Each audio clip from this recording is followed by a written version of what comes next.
For quite a number of weeks now, we have seen that actor Mark Hamill has been a lot more direct and honest with the Star Wars fandom and the community around the globe, and exactly what he was really able to unveil throughout the last couple of weeks was actually quite substantial for the actual Star Wars fans to learn about, and exactly how it kind of dates back to the sequel trilogy movies and more.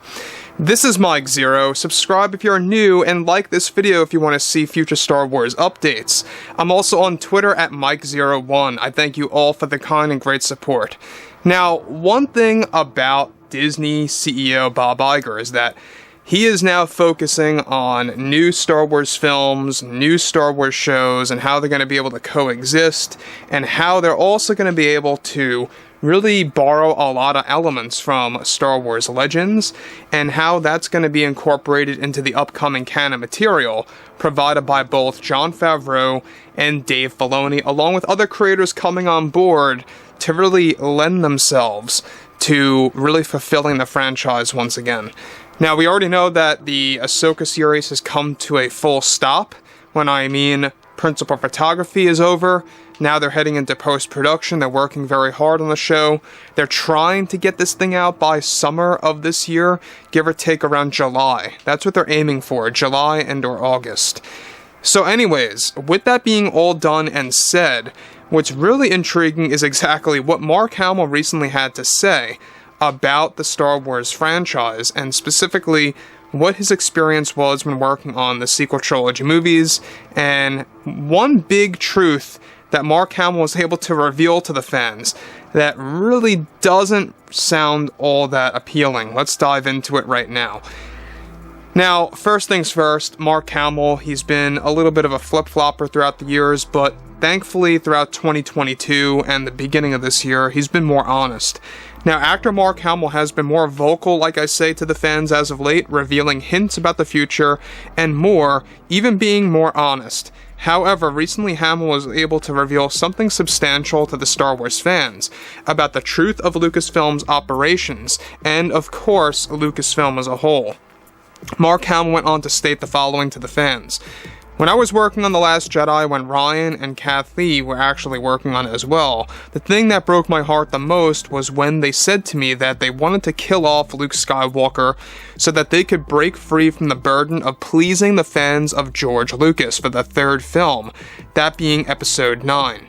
This was a decision by Rian at first to kill off Luke, but I kept trying to challenge it and tried to warn Kathy and Rian that this would create a large backlash from the fans. And the first things they said to me was that it was worth the risk to see what they can do and not do with the franchise. I spent months trying to convince Rian and Kathy to cut the death of Luke because I know George, in his treatments, he originally wanted Luke to die at the end of his version of Episode 9, which made more sense to me as an actor. Now, let me just pause here quick.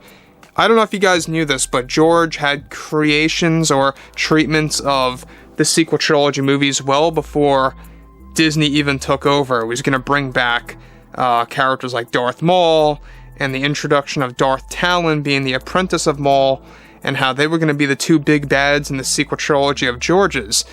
And in that version of the sequels, basically Luke trains Leia on how to become a Jedi properly in the middle film, and then by the end of the movie of Episode 9, the third film, Luke eventually does die. We're not quite sure how he dies, but he dies.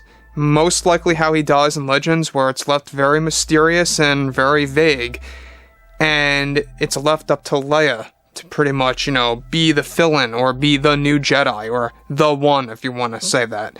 Now, that was George's treatment. And you can see how it flowed a lot better right there. You had two great villains, one of which was new, one of which was a returning one from the prequel trilogy movies. It made a lot more sense. It would have been a very interesting duo. And not only that, but Luke would last throughout having been the main character in the first film, the second film, and then even the third film, but not dying until the very end. You see, that's how Luke should have been handled. He should have been a main focus in the first movie, actually there, visually, having dialogue, getting action, all that fun stuff in the first film. The second film, they could have had it the same exact way, but just dial it back a little bit and focus a little bit more on the new characters then. In the third film, they could have even explored different avenues of Luke's life, and they could have done so much more, and they missed such a great opportunity. Now, Mark Hamill goes on to confirm that Rian had told me once that ending, of course, came into place of ending Luke's life was necessary to make this movie a success. Alright, now, and that he needed some kind of shock value to create an unexpected moment in the film. After the film came out, Rian and Kathleen blamed the fans, not wanting to let go of George's vision of Star Wars, and this response to me was soul-crushing, not as an actor, but as a person. I felt the fans' criticism everywhere. So Mark Hamill confirming that the main reason why Rian Johnson had to kill off Luke was that he felt that it was the only way to make the movie a success. And you know what? This really does kind of connect to that old interview of Rian Johnson. I'm sure you guys remember it. Very controversial interview when he was, I think, like, maybe just before he made Looper. It might have been well before it. But he actually said that he loves a movie where fans are coming out hating it and loving it. That's what he liked, and he admitted to that. And there's no doubt in my mind that that's exactly what he did here with The Last Jedi. You know, it seems so intentional, it's not even funny. So, Mark Hamill really kind of putting it out there, putting both Rian and Kathy on the hot seat, and really just exposing them for what they did, by saying that Luke needed to die to create this movie into a massive success is terrible. I don't care what anybody says, that's a terrible motive. Horrible motive to kill off Luke. Just to create some kind of shock value and controversy makes a movie successful is not the truth. It actually makes it very much infamous as a film and really kind of just disregarded by the fans. You know, in fact, I checked out The Last Jedi the other night just to check it out again and see if my feelings changed over 5 years later. And nothing has changed for me. I mean, this movie is not aging for me properly. It's not evolving like a normal film would as it gets older. You know, usually, you know, some movies that are bad, or perceived at least as bad, years on later, they could be more respected and perceived in a different manner. You know, look at the prequels, right? Look how much flack they were getting back in the 90s and the early 2000s. And look at what they are now. They grew on fans a lot more. And I think a lot of that has to do with the fact that, you know, fans didn't realize that George was still keeping that tone of Star Wars intact. And Disney kind of lost that. So, Mark Hamill really putting it out there once again, that what Rian Johnson did was out of pure intention of creating controversy, of creating a lot of issues within this film. So, overall, I would like to hear what you guys have to say about this, because it has been an ongoing, you know, controversial subject about the division, about The Last Jedi, about Luke's death, all of that crazy stuff.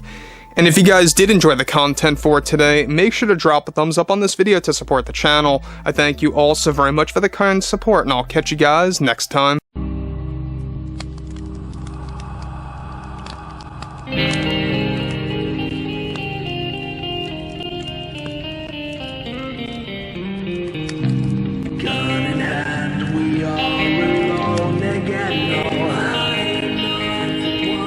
From night to moon, we hear them moans again.